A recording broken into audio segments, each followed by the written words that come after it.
I have 4 tiny sentences in my brain that trigger automatically to reset my thought pattern, make me more present, and delete anxiety in my daily life. This video is about the voice in your head. There's a voice in your head which is the internal monologue, the internal narrator. This is the voice you hear when you're reading a book. This is the voice which you debate with, and this is the voice which helps you making complex decisions. To my surprise, some people don't even have this voice, and not to my surprise, most people have a terrible relationship with this voice. But a few people do have a good relationship with this voice. Use it as a tool and as a partner to make better decisions and to think through complex ideas and in general improve the quality of their life. I am going to help you join this special group. Most people don't know this, but your relationship with that internal voice, that mind voice, is a key driver in your happiness and well-being, but also your attractiveness and even your productivity. At this point, we can agree that happiness doesn't come from having the most money, the most number of cars, the most number of bitches, or anything like this. But at the same time, we're not ready to give up everything, go and live in a monastery and live in complete seclusion. We need a functional mindfulness, a kind of meditation, a kind of mindfulness that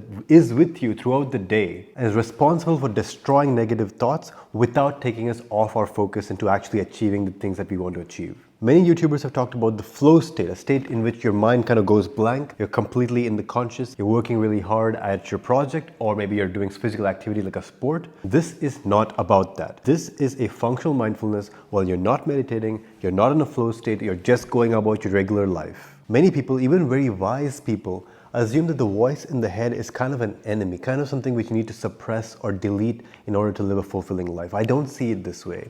I see it as a tool, as an ally, as a partner. But that being said, it's not your ally and you don't really control it like a tool. If you've ever had trouble sleeping because of racing thoughts, you know exactly what I mean. Literally, I dealt with this for years. I would lie down, ready to sleep. I did my nighttime routine and everything, and I couldn't fall asleep because the voice in my head would be saying that if I didn't get good sleep tonight, then the next day is gonna suck. And the weird thing, the irony is, I would have been able to sleep if my voice wasn't cycling and reminding me of how my life was going to be shit if I couldn't sleep. It was completely dysfunctional. This is an example of a maladaptive voice in your mind. But it doesn't have to be like this. There's an amazing book called The Happiness Hypothesis by Jonathan Haidt, who's a friend of Jordan Peterson. He talks about how the subconscious mind is vast, like an elephant, and you're like the rider on the neck of the elephant. Technically, the rider is in control of the elephant, but at any given time, the elephant could just take him, put him on the ground, and stomp him. This metaphor is actually quite good because that is how a rider really rides an elephant. The rider of an elephant must have a good relationship with the elephant. The elephant has to trust him. Plus, he needs to have the skills of his trade and the tools of his trade in order to actually control his elephant. In this video, I'm going to give you the tools to take your subconsciousness from an enemy to your friend. I'm going to give you a total of just 4 very short sentences, and I'm going to teach you how to train your mind to use these sentences. The way it works for me, because I've been training it for years at this point, is when my mind falls into a rabbit hole, into a vicious cycle, one of these thoughts will automatically trigger and break me out of the cycle. The first one of these magic sentences is stop and let it go.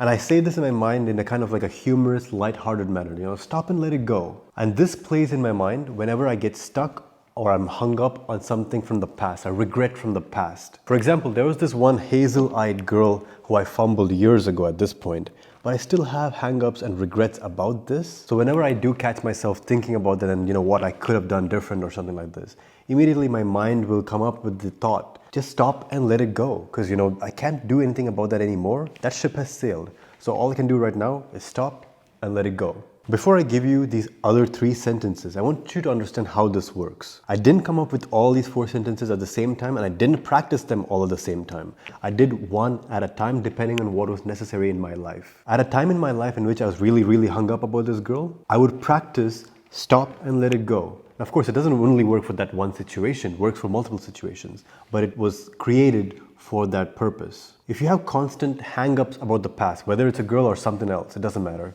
you'll just hit it with stop and let it go. And if you practice this enough times, it becomes automatic. And whenever you find yourself in that recurring rabbit hole, that recurring never-ending cycle, a vicious cycle, your mind will automatically trigger that sentence, stop and let it go. And your mind will simply detach, you'll be back to the present, and you'll be able to reassess and then move on to other things. This is a huge benefit to mental health. I don't know why more people don't talk about this. But if your problem isn't getting hung up on the things of the past, but rather it's hyper optimizing the present, then the next sentence is for you. The next sentence is a question. It's, do I care? And the tone of this is kind of dismissive. It's like, do I care? And I use this when the circumstances I'm in are not ideal to my perfect standards. For example, if I go to the gym and I haven't brought my water bottle, so it's not perfect. I can still work out, but it's not perfect. In situations like this, my brain, instead of making this into a big deal and instead of overthinking it, I'll just hit it with, do I care? And quite often, I don't care. So I'll finish my workout regardless and then go about my day. If you're the kind of person who overthinks trivial inconveniences, this is an important sentence for you. And this works amazingly well in social situations. For example, if you make an edgy joke around people who aren't really your friends, and you're thinking about like how you shouldn't have made that joke and nobody really laughed, and you're feeling kind of cringe, kind of discomfort from that memory of the past, hit it with, do I care? And the fact of the matter is, I don't care about the opinions of most people. So there's absolutely zero reason why I should be hung up about cringe things or uncomfortable things which I've done or said in the past in front of these people. I don't care. So I ask myself the question, do I care? And if I don't, then it's an easy way to let it go. So this is also something which I practice. In order to be less socially anxious, you need to be able to recover from situations in which you are kind of socially awkward. So if I ever get a memory of myself being socially awkward,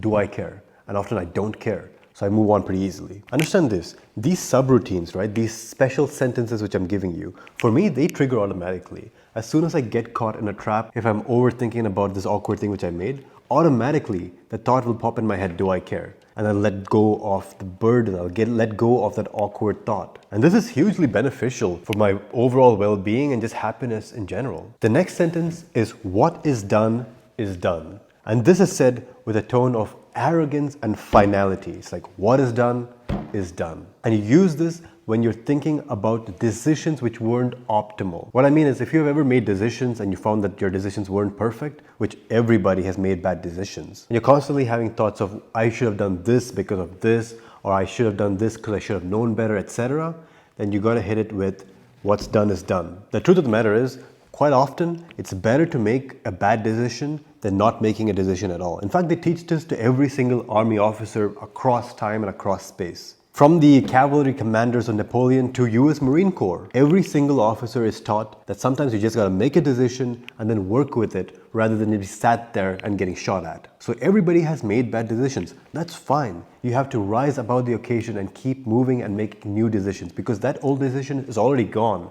That fork in the road has already been crossed. You cannot look back and be hung up on things, because that's actually a worse position than just moving on and making new and better decisions.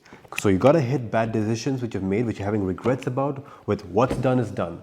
Own it, move forward. Another use for what's done is done is when you know you have to do something, but it has a strong level of resistance or uncomfortableness while going through it. For example, when I made my video, the anti-addiction video, the video which teaches you how to break free from porn addiction forever, it was a very awkward video for me to post. I knew the video was good. In fact, I think it's the best video on this topic on the planet. And I say this with zero arrogance. I say this with knowing the facts of my trade. I still felt quite uncomfortable releasing that into the public, because think about it. Do I want to be talking about such a sensitive topic? And this can be searched, as this is available on Google, people can find this. So it's a highly awkward decision to make, but I knew what I must do. I knew it had to be done. So I found myself kind of catastrophizing.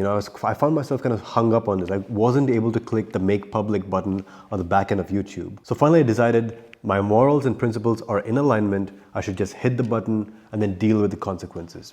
So I hit it. I've made that video public. What is done is done. And I'll deal with the consequences when they arise. And again, I want to remind you, you don't need to practice all these 4 sentences at the same time. In fact, you shouldn't do that. You can only practice 1 sentence in your subconscious at any given time. I'll write these 4 sentences in the description below, but you should only focus on 1 at a time. Find out which kind of mental block you're facing the most, which kind of rabbit hole, which kind of endless cycle you're falling yourself into, and then use the correct sentence for that. Destroy that particular thought cycle and then move on to a different sentence if you need it. And if you don't need all 4, maybe you just need 2 of them, that's fine. You have to customize everything which I give you for your own life circumstances. And the last sentence is stop and come back. And this is said with a tone of command. You're commanding yourself, stop and come back. This is used when you're having cycling thoughts about the future. If you've ever worked in code, like you've ever tried to code a program, you'll know what's an endless loop. It's a loop that you kind of messed up the programming a little bit. So when you hit run, the program just runs again and again and again and again forever. And most programs will have a manual kill switch. As soon as you hit it, the program stops running and then you can fix it. And some programs even have a feature which if it detects an endless loop, it'll shut down by itself and say you need to fix this. And that's what stop and come back is for me, for my mind. Whenever I'm catastrophizing, when I'm making cyclical thoughts about the future, this could go wrong, visual call this to go wrong, this is going to go wrong, this is going to go wrong. I'm thinking about the future in the cyclical way. That's when I'm hit with the stop and come back. So the first sentence I gave you was stop and let it go.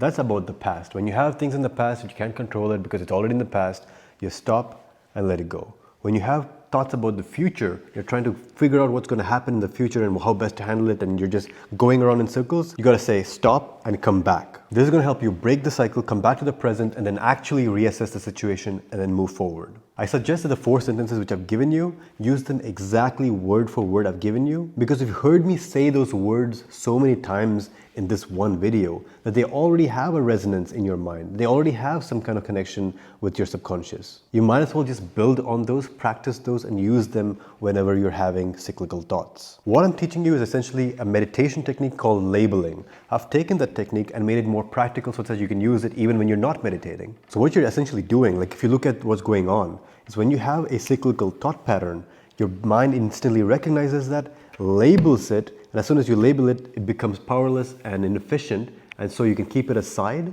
and then you can get back to actually what you're doing. Do this enough times, and the labeling process and the shunting off process becomes so efficient and effortless that you have a genuine improvement in the quality of your life because you aren't spending any time at all stuck in endless thoughts.